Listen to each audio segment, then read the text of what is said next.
Hi friends, എല്ലാവർക്കും advocate അഞ്ജലിയുടെ ഏറ്റവും പുതിയ പ്രൊമോയുടെ വിശേഷങ്ങൾക്ക് സ്വാഗതം കേട്ടോ. ഇന്നത്തെ പ്രൊമോ കണ്ടപ്പോൾ എനിക്ക് തോന്നിയ ഒരു കാര്യം എന്തെന്ന് വെച്ച് കഴിഞ്ഞാൽ, ചില കാര്യങ്ങൾ നമ്മൾ എത്ര ആഗ്രഹിച്ചാലും അതുപോലെ തന്നെ നടക്കണമെന്നില്ല. ചില ജീവിതങ്ങൾ അങ്ങനെയാണ്. നമുക്ക് ചിലപ്പോൾ ജീവിതത്തിൽ ഒഴുക്കിനൊപ്പം ചിലപ്പോൾ നീന്തേണ്ടി വരും. അതുപോലെയാണ് ഇന്നത്തെ പ്രൊമോ കണ്ടപ്പോൾ തോന്നിയത്. നമ്മളെല്ലാവരും ആഗ്രഹിച്ചൊരു കാര്യം എന്ന് പറയുന്നത് പത്മ കൊല്ലപ്പെടരുത് എന്നുള്ളൊരു കാര്യമാണ്. പക്ഷേ കാര്യങ്ങൾ വളരെ വിപരീതമായിട്ടാണ് പോകുന്നത് എന്നാണ് ഇന്ന് പ്രൊമോ കണ്ടപ്പോൾ തോന്നിയത്.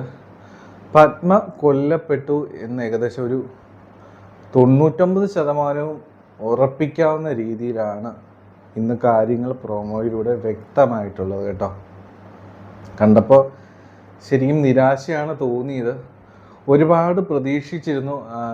രാഘവനുണ്ണി ശംഖചക്രത്തിൽ വന്ന് ഇങ്ങനെ പത്മ കൊല്ലപ്പെട്ടു എന്നൊക്കെ പറയുമ്പോഴും നമ്മൾ ആഗ്രഹിച്ചത് അങ്ങനെ സംഭവിക്കരുതേ, അങ്ങനെ ആകരുതേ എന്നൊക്കെയാണ്. പക്ഷേ ഇന്ന് CI ജാഫർ വന്നിട്ട് ആ പ്രഖ്യാപനം കോടതിയിൽ നടത്തിയതോട് കൂടിയിട്ട് നമ്മുടെ ആ പ്രതീക്ഷകൾ ഏകദേശം അവസാനിച്ചു. ഇനി എങ്ങനെയാണ് അഞ്ജലി മുമ്പോട്ട് പോവുക എന്നൊക്കെ ഒരു ചില ആശങ്കകൾ നമുക്കുണ്ട് കേട്ടോ. എന്താണെങ്കിലും കുറച്ച് കാര്യമായ ഒരു പ്രൊമോ തന്നെയായിരുന്നു വന്നത് എന്ന് പറയേണ്ടി വരും.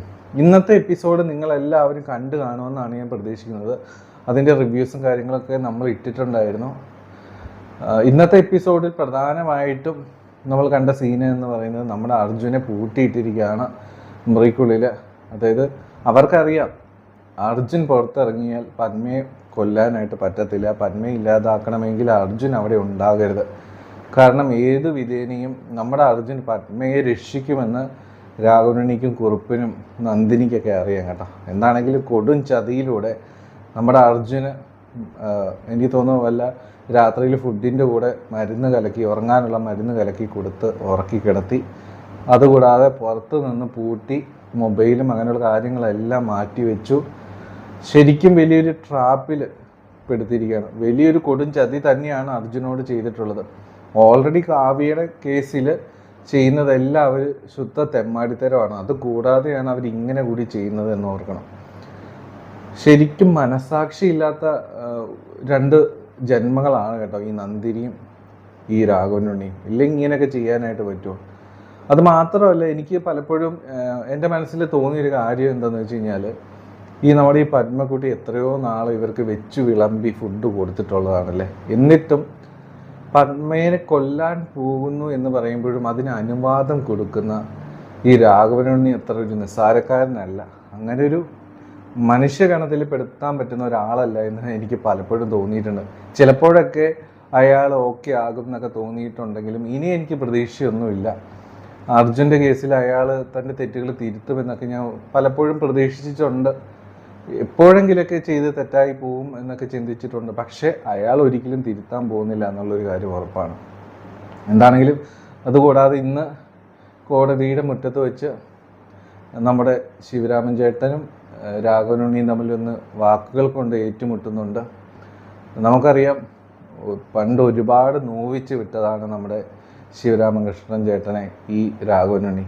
അതിൻ്റെ ആ ദേഷ്യവും വൈരാഗ്യവും ആ കനൽ സത്യത്തിൽ നമ്മുടെ ശിവരാമൻ ചേട്ടൻ്റെ ഉള്ളിൽ കിടന്ന് ഇപ്പോഴും നീറി പുകയുന്നുണ്ട്.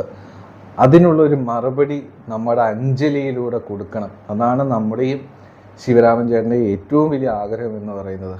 കോടതി മുറ്റത്ത് വെച്ചിട്ട് കുറച്ച് സീൻ അങ്ങോട്ടും ഇങ്ങോട്ടൊക്കെ ഉണ്ടാകുന്നുണ്ട്. താനെന്താ പിച്ചും പെയ്യും പറയുകയാണോ എന്നൊക്കെ രാഘവനുണ്ണി ചോദിക്കുന്നുണ്ട്.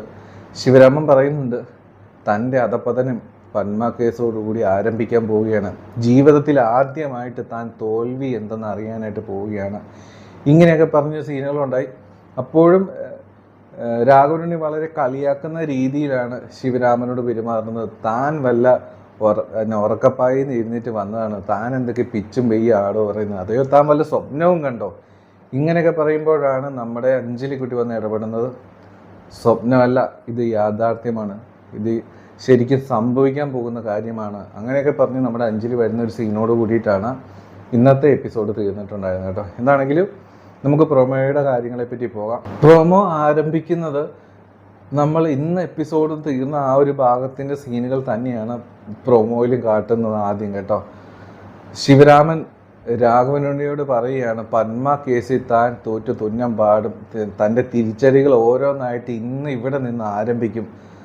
അങ്ങനെ പറയുമ്പോൾ ആ ഒരു നിമിഷം വരെ വളരെ സ്ട്രോങ് ആയിട്ട് നിന്ന രാഘവനുണ്ണി ഒന്ന് ഡൗൺ ആയി പോകുന്നത് ആ മുഖത്ത് നിന്ന് നമുക്ക് വായിച്ചെടുക്കാനായിട്ട് പറ്റുന്നുണ്ട്. അതുകൂടാതെ കോടതിയിൽ വെച്ചും അഞ്ജലിയുടെ മുമ്പിൽ അയാൾ ശരിക്കും പതറുന്നുണ്ട് എന്ന് പ്രൊമോയിൽ വളരെ വ്യക്തമായിട്ട് കാണാം കേട്ടോ. അപ്പോൾ കോടതിയിൽ നല്ല രീതിയിൽ നമുക്ക് നമ്മുടെ അഞ്ജലിക്ക് ഈ കേസ് പ്രസൻറ്റ് ചെയ്യാനും മുമ്പോട്ട് പോകാനൊക്കെ കഴിയുന്നുണ്ട്. പക്ഷേ അതൊക്കെ വളരെ പോസിറ്റീവായിട്ടുള്ള കാര്യങ്ങൾ ആദ്യം പ്രൊമോയിൽ കാട്ടിയെങ്കിലും പിന്നീട് കാട്ടിയ സീനുകൾ നമുക്ക് ശരിക്കും ആശങ്കകൾ നൽകി കേട്ടോ. നമ്മൾ പ്രതീക്ഷിക്കാത്ത കാര്യങ്ങളാണ് നടന്നിട്ടുള്ളത്. പത്മ എവിടെ എന്ന് ജഡ്ജി ചോദിക്കുകയാണ്. അത് പത്മ എവിടെ എന്ന് ചോദിക്കും. അത് ഇപ്പോൾ പ്രൊമോയിൽ കാട്ടിയ കാര്യമല്ല ഞാൻ പറയുന്നത്, സംഭവിക്കാൻ പോകുന്ന കാര്യമാണ് പറയുന്നത്. അതായത് പത്മ എവിടെ, ഈ പത്മ കേസിൽ എന്നും പത്മ ഹാജരാകാതെ വഴിയില്ല, പത്മ ഹാജരായേ പറ്റൂ. അപ്പോൾ പത്മ ഇവിടെ പോയി എന്ന് ജഡ്ജി ചോദിക്കുമ്പോൾ അതിനൊരു മറുപടി ഇല്ലാതെ നമ്മുടെ അഞ്ജലി നിൽക്കുന്ന ഒരു സീന് നമുക്ക് കാണാം. ആ ഒരു നിമിഷത്തിലാണ് ഈ CA ജാഫർ എൻട്രി ചെയ്യുന്നത്. CA ജാഫർ എന്തോ ഒരു സംഭവം വളരെ വളരെ സീരിയസ് ആയിട്ടൊരു സംഭവമാണ് ആ സമയത്ത് പറയുന്നത്. എന്തോ സംഭവം അങ്ങോട്ടും ഇങ്ങോട്ടും ആക്രമണങ്ങൾ ഉണ്ടായ കാര്യം, ഏതോ ഒരു പെണ്ണ് കൊല്ലപ്പെട്ട കാര്യങ്ങളൊക്കെയാണ് ജാഫർ കോടതിയിൽ വെച്ച് പറയുന്നത് കേട്ടോ. പക്ഷേ നിർഭാഗ്യം എന്തെന്ന് വെച്ച് കഴിഞ്ഞാൽ ജാഫർ പറയണം, ഒരാളുടെ മൊഴിയാണ് ജാഫർ പറയുന്നത്. ആ കൊല്ലപ്പെട്ടിരിക്കുന്ന പെണ്ണ് പത്മയാണ്, അതുകൊണ്ടാണ് പത്മ ഹാജരാകാത്തത് എന്നുള്ളൊരു നമുക്ക് ഒട്ടും അക്സെപ്റ്റ് ചെയ്യാൻ പറ്റാത്ത സത്യം ജാഫർ പറയുന്നു കേട്ടോ. പത്മ മരിച്ചു പോയി എന്ന സത്യം കേൾക്കുമ്പോൾ നമ്മുടെ അഞ്ജലി ആണെങ്കിൽ ഭൂമി പിളർന്ന് മുകളിലേക്ക് പോയതുപോലത്തെ ഒരു ഫീലാണ് അനുഭവിക്കുക. അതായത് ഈ ഭൂമിയിൽ തന്നെ അഞ്ജലി ഇല്ല എന്നൊരു തോന്നൽ പോലും തോന്നിപ്പോകും. അതുപോലെ ഒരു അവസ്ഥയാണ് നമ്മുടെ അഞ്ജലി കോടതിയിൽ വെച്ച് അനുഭവിക്കുന്നത്. അതായത് ഇത്രയും കാലം ഒരു പൊന്നു പോലെ സൂക്ഷിച്ച് കൊണ്ട് നടന്നതാണ് പത്മയെ, ജീവനും എല്ലാം കാത്തു സൂക്ഷിച്ച്. പക്ഷേ ഇപ്പോൾ പത്മ ജീവനോടെ ഇല്ല എന്നറിയുമ്പോൾ അഞ്ജലിക്കാണെങ്കിൽ ആ ഒരു നിമിഷം എന്ത് സംഭവിച്ചു, എങ്ങനെ സംഭവിച്ചു, ഇനി എന്ത് ചെയ്യും, ഒന്നിനും ഒരു ഉത്തരങ്ങളില്ലാതെ നമ്മുടെ അഞ്ജലിക്കുട്ടി നിൽക്കുന്ന ഒരു സീനാണ്. ഈ ഒരു സീൻ കണ്ടു നിൽക്കാൻ നാളത്തെ എപ്പിസോഡിൽ കുറച്ച് നമുക്ക് പാടാണ് കേട്ടോ. അഞ്ജലി ഇതിനെ എങ്ങനെ ഫേസ് ചെയ്യുമെന്നാണ് ഞാൻ ആലോചിക്കുന്നത്. എന്താണെങ്കിലും വളരെ സങ്കടമുള്ള ഒരു കാര്യമാണ് ഇങ്ങനെയൊക്കെ സംഭവിച്ചത്. പത്മ മരിച്ചുപോയി എന്നൊരു 99% ഏകദേശം ഉറപ്പായിരിക്കണം. അതിൽ 1%, ആ 1%-ത്തിലെങ്കിലും പത്മ ജീവനോടെ ഉണ്ടാകണേ എന്ന് നമ്മൾ ഒരുപാട് ആഗ്രഹിക്കുന്നുണ്ട് കേട്ടോ.